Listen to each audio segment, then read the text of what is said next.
kung kaya't pati mga engkanto ay nababagabag sa paparating na signos. Isang unos kung saan mangingibabaw sa lahat ang kampon ng kadiliman. Ang mga piling mandirigma naman ay puspusan ang pagsasanay bilang paghahanda upang lalong mapalakas ang kanilang persa. Ang daigdig nila'y hindi saklaw ng maharlikang diwata, kaya iba ang pamantayan ng kanilang batas. Samantala, habang tumatagal ay unti-unti nang humuhupa ang nararamdamang sakit ni Nanding. Dugot pawis ang kailangan niya na malampasan sa bigay na pagsubok ng banal na hiyas. Ang malakas niyang sigaw ay dahan-dahang humihina. Gayunpaman, hindi na masyadong masakit ang umiiral sa kanyang katawan at dama pa rin niya ang matinding pagod. Lumipas pa ang ilang sandali, ang baluktot niyang katawan habang nakaluhod sa lupa ay malaya niya nang naigagalaw. Nagawa niyang tumayo kahit nanginginig ang mga tuhod. Tagaktak ang pawis at may bahid pa ng dugo ang ilang parte sa katawan. Dumating sa puntong tuluyan na nga siyang nakahinga ng maluwag. Ang makapigil hiningang eksena ay napawi ng kaluwagan. Pakiramdam ni Nanding para siyang nasa katawan ng ibang nilalang na nagtataglay ng pambihirang pangangatawan. Nagbago ang daloy ng kanyang aura. Higit 10 beses ang inilakas niya. Hindi lang pisikal, pati ang hindi mapaliwanag na kapangyarihan. Nagawa pang ngumiti ni Nanding. Pinagmasdan ang sarili habang walang tigil ang paglabas ng usok. Tila para siyang apoy na hindi nauupos. Dahan-dahan niyang iginalaw ang kanyang mga braso at dama niya ang pagkunat ng balat at bigat ng kamao. Ito na ba ang kapangyarihan ng banal na hiyas?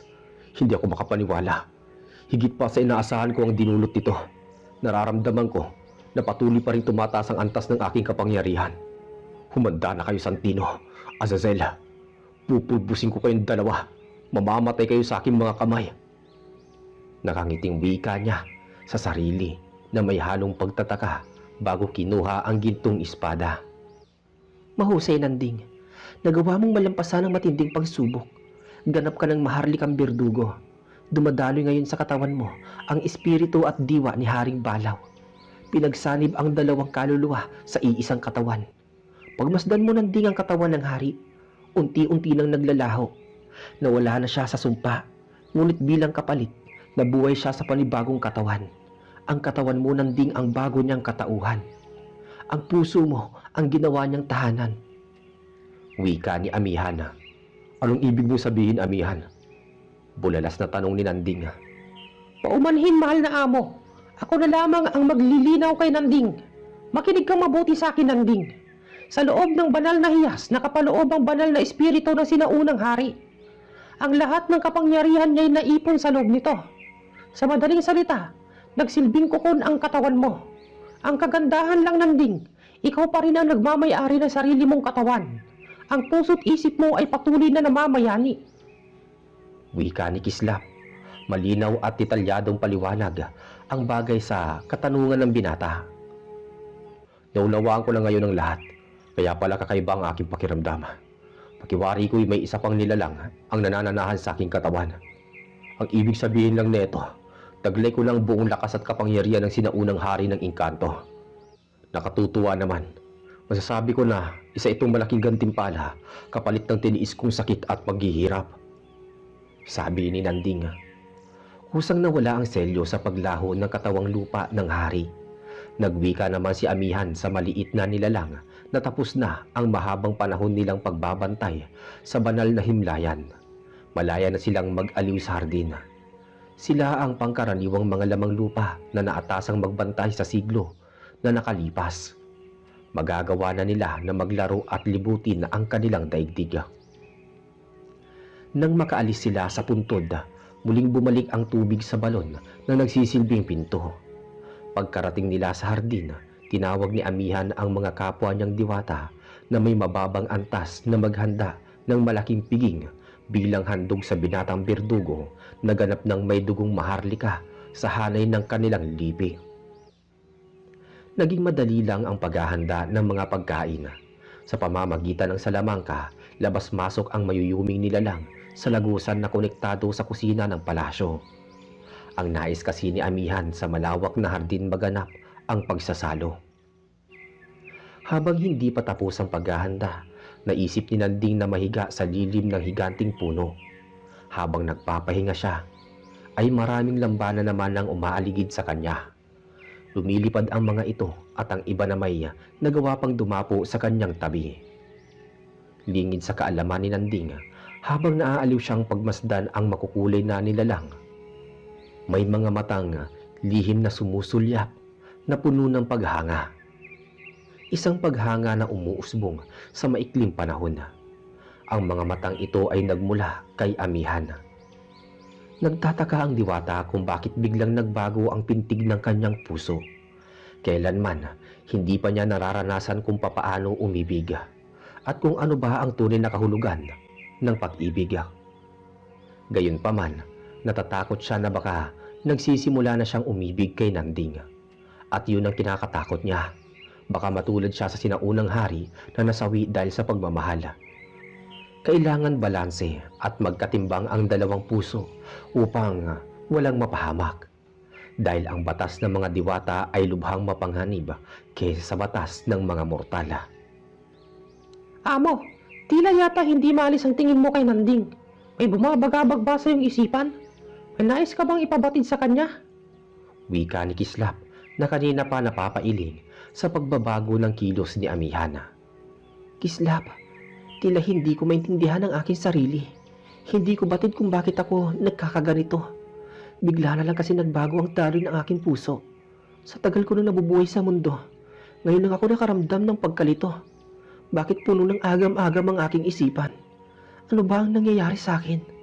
Bakit kaya bigla na lang napapangiti ang puso ko sa kanya? Ano ba ang kahulugan nito?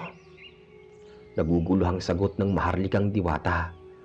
Isa lang ang ibig sabihin niyan, amo. Masaya ang puso mo. Pero teka lang, hindi mo ito maaari. Hindi pwedeng mangyari to. Huwag mong sabihin, umiibig ka ngayon sa mortal. Pag-ibig? Ito ba ang tinatawag na pag-ibig? Ang ibig sabihin ba ng nararamdaman ko umiibig ako kay Nanding? Maaaring may punto ang tinuturan mo, Kislap. Maligaya kasi ang puso ko ngayon at ngayon ko lang ito naramdaman. Amo, pigilan mo ang bugso ng iyong damdamin. Isa kang bathaluman, hindi ka pwedeng umibig sa isang mortal. Kilala ko si Nanding simula pagkabata niya. Nasaksihan ko ang kanyang paglaki. Ang buong pagkatao niya ay umiiral lamang sa pakikipaglaban. Kahit taglay niya na ang espiritu ng sinaunang hari at nabahagian ng dugong maharlika, ay isa pa rin siyang ganap na mortal. Huwag mo hintay na matulad ka kay Haring Balaw. Paano kung umiibig na nga ako kay Nanding? Batid kong mali ang umibig sa mortal, ngunit ang puso ko ngayon ipuno ng galak. Ang isang tulad kong diwata ay isang beses lang maaaring magmahal. At kung si Nanding na nga ang nilaan ng tadhana, handa akong magsakripisyo. Kukunin ko ang loob niya hanggang sa mahalin niya ako. Napailing na lamang ang matandang duwende sa tinuran ni Amihan. Nababahala siya rito na baka mapahamak ang diwata. Sumagi pa sa isip niya na baka ang dahilan kung bakit biglang sumibol ang pagmamahal nito dahil sa lakbay diwa nilang pinagsama. Matapos mahanda ang mga pagkain, ay masaya silang nagtipon sa gitna ng hardin. Nagmistulang malaking pagdiriwang ang ganap na salo-salo habang kumakain sila. Nagsisiawitan naman ang mga lambana. Ang magaganda nilang tinig ay lalong nagbibigay kulay sa paligid. Natapos ang kanilang piging na puno ng giliw. Subalit ang isipan ni Nanding ay lumilipad sa mundo nila kung ano ba ang nangyari sa banal na bundok. Gusto pa ni Amihan na tumagal pa siya ng ilang araw upang magkasama sila. Ngunit tumanggi si Nanding at humingi ng paumanhin. Nais niya nang bumalik sa lalong madaling panahon. Wala namang nagawa si Amihan kundi ang sumang-ayon na lamang. Hindi niya na mapipigilan pa ito, lalo't taglay nito ang pambihirang katangian ng dating hari ng mga sinaunang engkanto. Sa tulong ni Kislap, agad namang nakabalik si Nanding. Mag-isa lang siyang pumasok ng lagusan. Nagpaiwan kasi ang matandang duwende. Para sa kanya, ilang oras lang niyang mawawala sa banal na bundok. Dahil magkaiba nga ang takbo ng kanilang panahon. Maligayang pagbabalik, Nanding. Nagtagumpay ka ba na makuha ang banal na hiyas? Bungad na wika na pagsalubong ng dalaga, nakakatapos lang gumawa ng sangkap na lason. Nagpapahinga ito sa labas na halatang naghihintay sa pagbabalik niya. Ngumiti lang si Nanding kay Dalia bilang tugon bago inihakbang ang paa papasok sa bahay nila. Tiyang, nandito na po ako. Wika ni Nanding nang makapasok sa loob. Hindi ko man lang namalayan ang iyong pagbabalik. Malaki kasi ang pinagbago ng iyong aura. Parang ibang tao ka na, Nanding. Marahil napagtagumpayan mo ang matinding pagsubok. Tama ka ho, Inang. Nalampasan ko ang isang pagsubok na muntikan ko pang ikamatay. Mapalad ako dahil matatag ang aking katawan. Kung nagkataong hindi, malamang hindi na ako makabalik pa dito ng buhay. Sa kapatiyang, malaki na ang naitulong sa akin na amihan. Pinagkalooban niya ako ng kanyang lakbay diwa. Kaya oras na magapi ko ang Diablo at ang kanyang mga hukbo. Muli akong babalik sa kabilang daigdig. Kung mananatili ako doon ng matagal, mas lalo ko pang mapapaunlad ang aking kapangyarihan. Hindi ka maaaring manatili ng matagal sa mundo ng diwata. Higit na mas sagrado ang kanilang lugar. Makinig ka, Nanding. Kahit mapuksa mo man ang Diablo at mga alagad nito, ang kasamaan sa mundo ay patuloy na iiral. Ang paglaganap ng lagim ay walang wakas hanggat mayroong impyerno. Ang mga demonyo ay patuloy na lilitaw upang sakupin ang sanlibutan. Isa kang birtugo, Nanding. Ang misyon mo ay puksain ang kasamaan dito sa mundo. Hanggat nabubuhay ako, ang iyong misyon ay hindi magtatapos. Sabi ni Makiling. May punto ang mga sinabi ni Guro, Nanding. Hindi ka lang basta birdugo. Ikaw ang tagapagligtas ng sansinukob. Kailangan ka ng mga tao. Biglang sabat naman ni Dalia. Dalia, hindi mo na kailangan pang ulitin ang mga tinura ng Inang. Naiintindihan ko kayong dalawa. Ang nais ko lang naman, maibalik kay amihan ang nagawa niyang tulong sa akin. Isa pat, hindi naman ako magtatagal doon. Bago mo sabihin ang mga bagay na yan, Nanding, siguraduhin mo muna na mapapaslang mo ang Diablo. Alam kong sukdulan na ang lakas mo, ngunit huwag kang magpakampante. Hindi biro ang mga kalaban. Napangiti lang si Nanding sa sinabi ni Makiling. Nagawa pa niyang magbiro na walang malaking makakapuwing. Napasinghal na lang naman ang ginang at muling itinutok ang ginagawa sa mga palaso na pinapatakan ng lason. Nagwika naman ang dalaga kung kumain na ba siya. Ipaghahanda daw siya nito ng makakain. Sinabi naman niya na busog pa siya. Nang araw na yon, masinsinang kinausap ni Nanding ang mga kaibigang engkanto. Patuloy lang sa pagmamasida kung maaaring lawakan nila ang saklaw ng kanilang pandama sa paligid. Anumang oras pwedeng sumalakay ang mga demonyo. Nangangati na siyang lumaban. Ang kaso, hindi pa siya binibigyan ng hudyat ni Makiling kung kailan sila kikilos na pasukin ang lungga ng mga demonyo na dati nilang tahanan. Matapos ang pagpupulong sa pagitan ni Nanding at mga engkanto, kinausap naman niya ang kanyang inang. Kukumbinsihin niya ito na siya na lamang mag-isa ang maglakbay patungong nayon. Inang, kailan ba tayo kikilos? Hindi ba't isang malaking kalamangan sa atin kung tayo ang unang lulusob? Kung maghihintay pa tayo ng matagal, baka maunahan pa nila tayo. Hihintayin mo bang magdanak ang dugo ng mga kaibigan nating engkanto dito sa banal na bundok? Huwag kang apurado, Nanding. Maganda ang may plano bago natin pasukin ang kuta nila. Saka malabong matuntun muli tayo. Mas pinatibay ngayon ang harang. Hindi agad ito magkakaroon ng lamat. Kaya pakiusap, matuto kang maghintay. Ni minsan, di mo ako sinuway. Kaya naman sa pagkakataong to, yun pa rin ang gawin mo. Kikilos ka lang kapag inutos ko. Ako ang batas at ikaw ang tagahukom. Pero sa pagkakataong to, ako ang papataw ng parusa kay Santino. Hinding-hindi ko siya mapapatawad. Sabi ni Makiling. Kahit isang mabagsik na berdugo si Nanding, pagdating kay Makiling ay hindi niya maiwasang makaramdam ng takot. Kahit anong kisig niya ay bumabaluktot pa rin ang katawan niya. Kaya wala siyang magawa kundi ang maghintay na dumating ang araw ng pagtutuos. Sa mga lumipas na araw, inilaan niya ang kanyang sarili sa pagsasanay. Sinusubukan ng bagong kakayahan. Nagagawa niya ng durugin ang malaking bato gamit lamang ang kamao. Bukod doon, lalo niyang pinaghusay ang paggamit ng sandata. Malaki ang magiging papel nito upang gapiin ang dyablo. Sa mahigit 1 linggong pagsasanay, palagi namang nakatutok sa kanya ang dalaga. Palagi siyang pinupuntahan ni Dalia para bigyan ng pagkain. Napapangiti pa ang dalaga habang nagsasanay siya. Hindi nito maiwasang mapatitig sa matipuno niyang katawan na nagdudulot ng lubusang paghanga. Habang tumatagal ay lalong nagkakagusto ito sa kanya. Hindi ka ba napapagod, Nanding? Halos buong maghapon mo nang hawak yung espada. Magpahinga ka naman. Puro ka na lang ensayo. Maliwanag pa naman ang paligid. Bakit hindi muna tayo mamasyal at maglibang? Sabi ni Guro, may magandang bukal daw dito. Dalhin mo naman ako doon at maligo tayo. Alam mo ba, nakakatulong ang pagbabad sa tubig upang mawala ang pagod sa katawan? Wala akong oras para maglibang. Saka hindi mo ba kaya mamasyal mag-isa?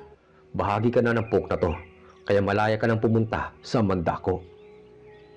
Ngunit di ko alam kung saan makikita ang bukal. Hindi ko pa kasi nagawang libutin ang buong pook. Masyado itong malawak, Nanding. Kung makapagsalita ka, parang hindi ako babae. Hindi mo man lang ba naisip na kung ano ang mararamdaman ng isang tulad ko? Maliit na bagay lang naman ang hinihiling ko sa'yo. Hindi mo pa ako mapagbibigyan? Naluluhang wika ni Dalia, dahilan para mapukaw ang atensyon ng binata. Anong klaseng babae ka? Yun lang iiyak ka na. Ang babaw naman ng luha mo. Sige na nga, pagbibigyan kita. Tayo na at dadalhin kita sa lugar na nais mong puntahan. Palihim namang napapangiti si Dalia. Sinadya niya talagang maging malungkot upang makuha ang loob ng binata.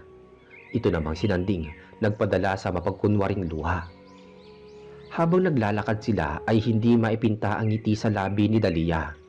Nagawa pang magkiskisan ng kanilang mga kamay habang marahang humahakbang sa mahamog at mabasang lupa. Lingid sa kaalaman ni Nanding, matagal nang alam ng dalaga ang bukal sa paanan ng kambal na puno. Nakalagay yun sa akasya sa hangganan ng tugatog. Nang makarating sila, ay kaagad namang lumusong ang dalaga. Nagawa pang basain ang binata gamit ang kanyang mga kamay sa pagsalok ng tubig. Nabasa naman si Nanding sa kinatatayuan niya, ngunit hindi niya magawang magalit gawa ng ngiti sa labi ng dalaga. Nahahali na siyang pagmasdan ito. Iyon din ang unang pagkakataon na nakita niya ito na ganoon kasaya. Halika rito, Nanding. Samahan mo ako maligo. Tingnan mo nga yung sarili mo. Ang dungis mo na. Kaya lumusong ka na dito. Huwag ka nang mahiya. Napapangiting turan ng dalaga. May magagawa pa ba ako binasa mo na ako. Makulit ka talagang babae ka. Maghintay ka at lulunurin kita. Pabirong sagot naman niya rito bago tumalon sa tubig. Nagawa nilang magbiruan habang nagtatampisaw. Nagtatapyasan ng tubig at nagkukulitan. Sa ginagawa nila ay doon na pagtanto ni Nanding na masaya pala na maglibang paminsan-minsan. Tanging si Dalia lamang ang bukod tanging babaeng nagawa siyang pasayahin. Hindi niya maintindihan kung bakit bigla na lamang gumaan ang loob niya. Pansamantalang napawi ang kanyang isipan sa pakikipaglaban. Hindi nila namalayan na nagiging malapit na sila sa isa't isa. Walang malalim na kahulugan para kay Nanding ang ginagawa nilang yun. Ngunit para kay Dalia, isa itong mahalagang pangyayari na mauugnay sa pagitan nilang dalawa. Isang masayang alaala na maaaring itanim sa kanyang puso. Alam niyang hindi lang ito basta paghanga. Sigurado siyang mahal niya si Nanding. Mula pa nung umpisa, noong pinagtagpo sila ng tadhana. Labis na kaligayahan ang pumapagitan sa dalawa. Hindi nga nila namalayan ang pagsiklab ng dilim sa paligid. Sa pagbangon ng buwan, ang mga alitaptap ang nagsilbi nilang tanglaw. Halos ilang oras silang nakalublob sa tubig. Ilang sandali pa ay biglang nakaramdam ng lamig ang dalaga. Kaya umahon ito sa tubig at niyakap ang sarili. Nanginginig ang katawan mo, Dalia. Giniginaw ka ba? Ang takaw mo kasi maligo Tignan mo ang nangyari sa'yo. Halos di ka na makakilos dyan. Aahon na rin ako dito, uwi na tayo. Mabuti pa nga, Nanding. Naninigas na kasi ang aking katawan sa sobrang lamig. Natatawa ako sa'yo, Dalia. Akala ko pa naman napakatibay mong babae. Nagawa mo nga dating labanan ng mga demonyo. Pero lamig lang pala ang katapat mo. Dagdag pa ni Nanding nang makaahon. Nagkataon na sumabay pa ang pagtigas ng mga tuhod ng dalaga, kaya walang nagawa si Nanding kundi pasanin niya ito sa likod. Natuwa naman si Dalia sa kinalabasan ng kanilang sitwasyon. Sa isip niya, parang magkayakap lang silang dalawa. Sinamantala niyang higpitan ang pagkakahawak sa balikat ni Nanding. Nagsasanib ang nakakasabik na init sa kanilang katawan. Pasensya ka na, Nanding. Naging pabigat patuloy ako sa iyo.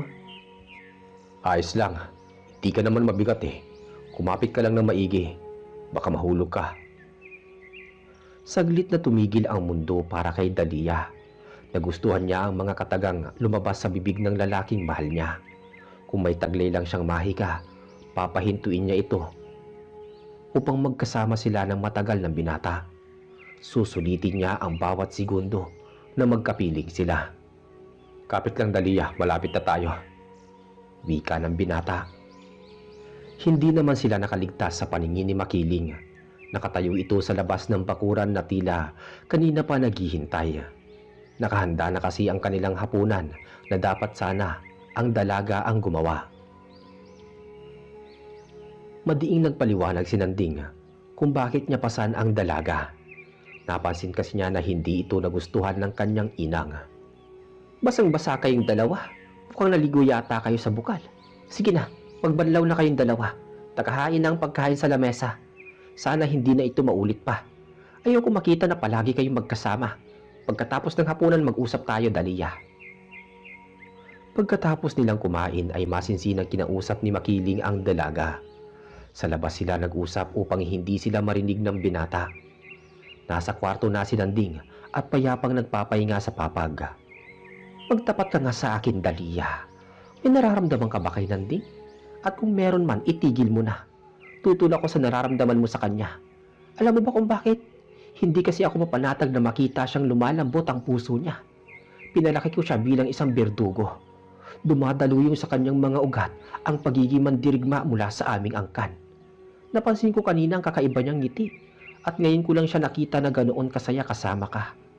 Tila natututo na siyang umibig at yan ang kinatatakutan ko dahil makakasagabal lang ito sa kanya. Ngunit mahal ko si Nanding. Guro, hindi naman siguro masamang ibigin siya. Kahit sabihin pa natin na isa siyang berdugo, may karapatan pa rin siyang magmahal. Ang buhay niya ay hindi lang dapat umiikot sa pakikipaglaban. Tao lang din siya at hindi immortal. Isapat, ako lang naman ang may pagtingin sa kanya. Alam ko sa akin sarili na kahit kaunting espasyo sa puso niya, wala akong puwang. Pero kung bibigyan ako ng pagkakataon na mahalin si Nanding, hindi ko yun palalampasin. Pareho lang ho tayong babae, guro. Sana maintindihan niyo ko. Dahil alam ko minsan, inaranasan mo rin umibig. Sabi ni Dalia. Isa itong malaking kalapastanganan, Dalia. Paano mo na atim na pagsalitaan ako ng ganyan? Ako ang iyong guro. Hindi mo magugustuhan ang galit ko. Oras na suwayin mo ko. Tama ng pag-uusap natin ito. Pumasok ka na sa iyong silid at magpahinga. Masyado nang malalim ang gabi. Pinigilan ni Makiling ang sarili na sumiklab ang galit. Kahit matigas ang ulo ng dalaga, hindi niya ito magawang saktan. Sa maikling panahon kasi na magkasama sila ay lalong gumagaan ang loob niya rito. Tinanggap niya ito bilang tagapaglingkod kahit may dugo itong aswang. Mabilis kasi itong matuto at malawak ang kaalaman pagdating sa mga halamang gamot. Tinatayang malaki ang potensyal nito bilang tagapamagitan sa takdang panahon. Higit sa lahat, anak na ang turing niya rito, kaya ayaw niya magkaroon nito ng kaugnayan kay Nanding. Samantala sa lugar na nilamon ng dilim ay walang pagsidlan ang galit ni Santino. Nagwawala ito sa kanyang tronong napapalibutan ng mga bungo. Nalaman niya kay Azazel na bigla na lamang naglaho ang presensya ng hukbo na pinandala nila upang hanapin ang dalawang babaylan na patuloy na gumagambala sa kanyang isipan. Batid ng dyablo na tuluyan ng nabura sa daigdig ang kanyang mga disipulo. Ang pinagtataka lang niya kung bakit sa pagkasawi ng mga ito ay saka naman nawala ang malakas na aura na nagmumula sa liwanag. Dahil sa nangyaring pagkabigo, napagdiskitahan ni Santino ang mga bihag. Ilang bilanggo ang pinahirapan niya. Wala siyang pinipili mapababae man o bata. Lahat ay magdurusa sa tinatamasa niyang puot. Pinaghahataw niya ang mga bihag ng latigo. Hindi pa siya nakontento, nagawa pa niyang pumatay. Ang mga nasawi ay pinakain pa niya sa mga gutom na halimaw. Naguunahan ang mga demonyong lantakan ang mga labi ng biktima. Sinisipsip ang dugo at sinisimot ang laman hanggang maging buto. Ganito kasiba ang mga uhaw na demonyo sa katawan ng mga tao. Napapahalakhak naman si Azazel sa mga nagaganap. Nasisiyahan siya na makita ang kanyang mga alipores na nag-aagawan sa pagkain. Kapag maraming namatay, mas lalo siyang ginaganahan dahil ang mga kaluluwa nila ay napupunta sa kanya. Ang espiritu ang nagsisilbing pangunahin niyang pagkain. Magalit ka lang, Santino. Sige lang, magwala ka. Pumatay ka lang ng pumatay. Oras na matapos ang ating kasunduan, lalamunin ko kaagad ang kaluluwa mo. Magiging malaya na ako at sasakupin ko ang buong sanlibutan. Magtatayo ako ng sarili kong kaharian. Napapangising wika ni Azazel sa kanyang sarili. Likas sa kanya ang pagiging tuso. Ayaw niyang masapawan sa mga kapwa niya na prinsipe ng impyerno. Nang maibsan ang galit ni Santino, matapos wakasan ang buhay ng ilang katao, ay tahimik siyang lumabas ng kulungan. Muling naupo sa trono at nag-isip ng malalim na tila may iniisip na magandang plano. Makalipas ang ilang sandaling pananahimik, kinuha niya ang itim na libro sa gilid ng upuan na gawa sa mga buto ng mga tao. Binuklat niya ang ilang pahina na parang may kung anong bagay na hinahanap, hanggang sa makita niya ito kalagitnaan ng libro.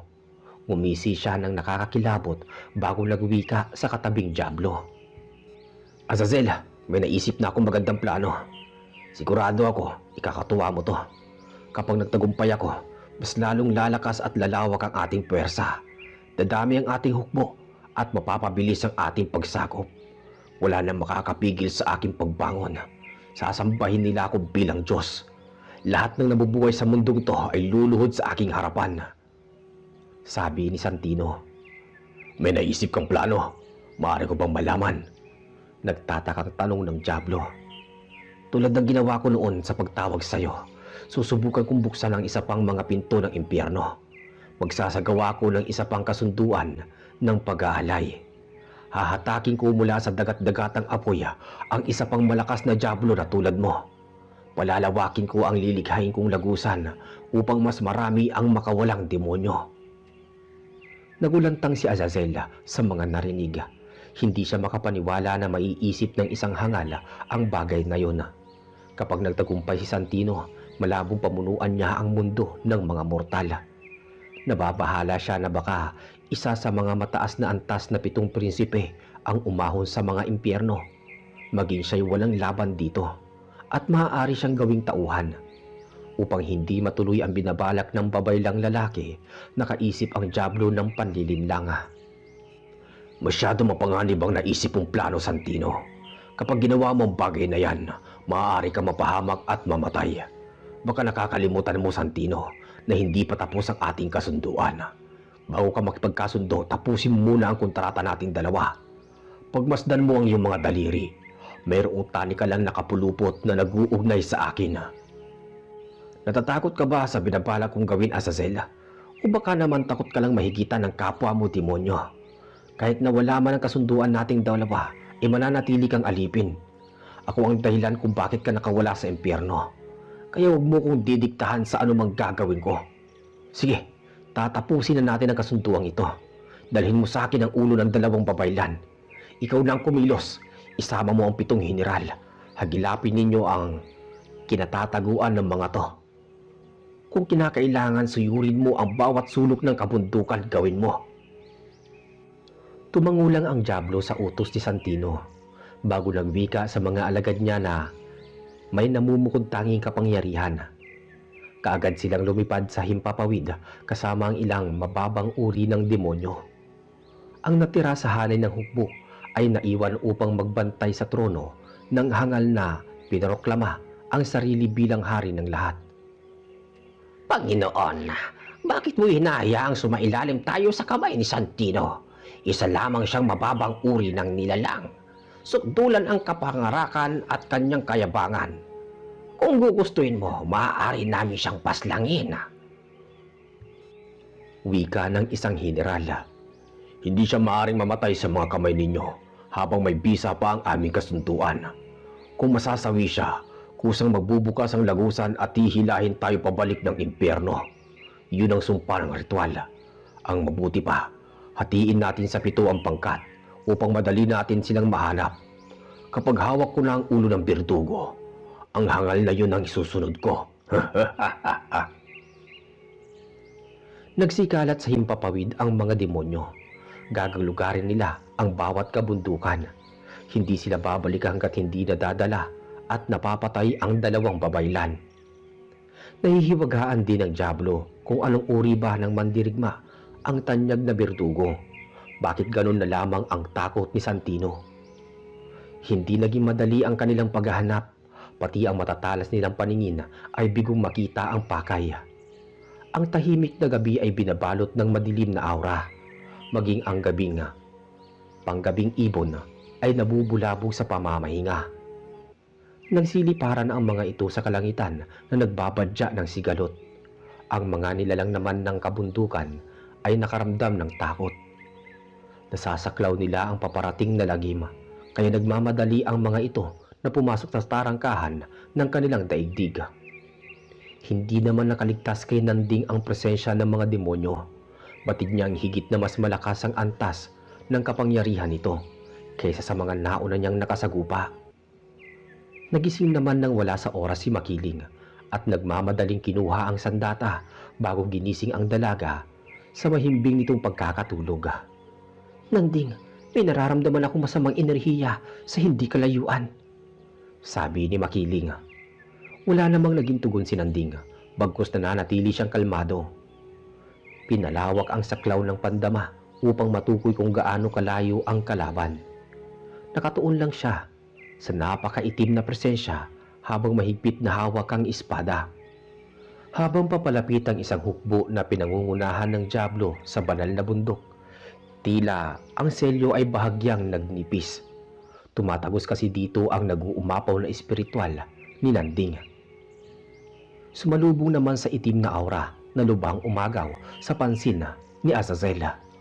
Sa wakas nahanap ko din kayo. Dito lang pala kayo nagtatago.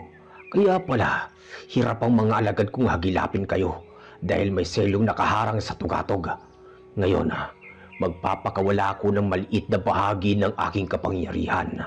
Wawasakin ko ang selyo. Kaya simulan nyo na manginig sa takot, sabi ni Azazel. Nagpalabas ng pambihirang enerhiya ang Diablo. Nayanig ang himpapawid sa lakas nito kaya nasira ang harang. Nagilalas naman si Nanding sa kakilakilabot na aura.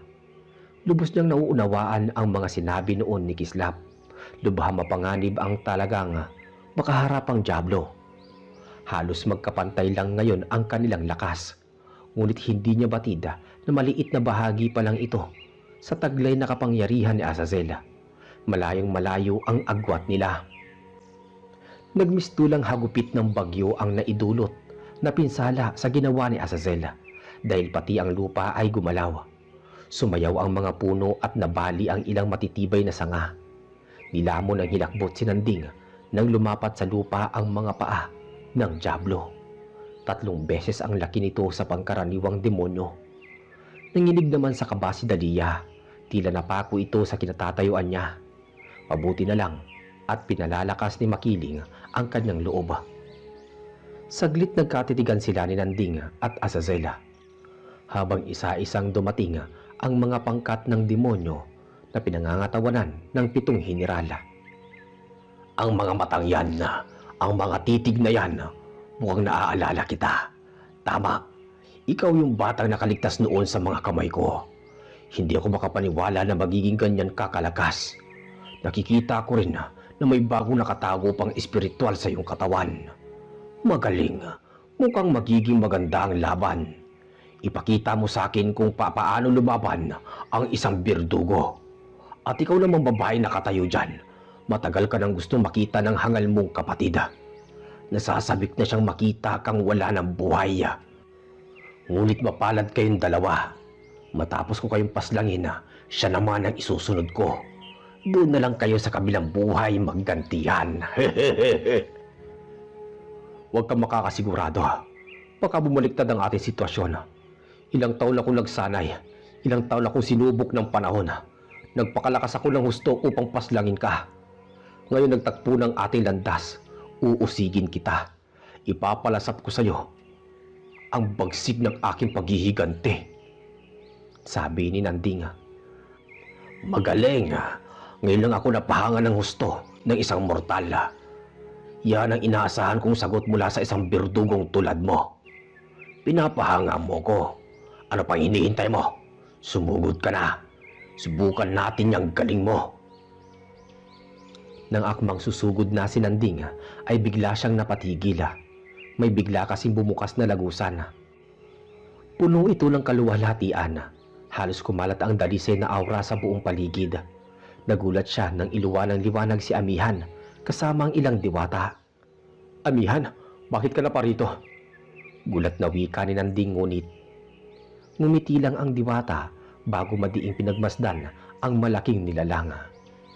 Ikaw, ano naman ang gagawin dito ng isang hampas lupang anghela? Mali pala ako.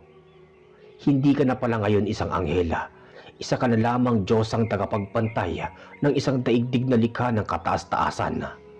Kayong mga diwata, kung ayaw ninyong mamatay, bumalik na lamang kayo sa inyong daigdig. Gabriela, huwag mong kalilimutan na hindi ka naman isang mandirigma. At isa pa, ang katulad mo ay bawal makialam dito sa mundo ng mga mortal. Gabriela, hindi ko naiisipin na paslangin ka. Kahit pa paano'y may pinagsamahan naman tayong dalawa nung ganap pa akong anghela. Gulat na gulat si Nanding sa mga tinuran ng dyablo.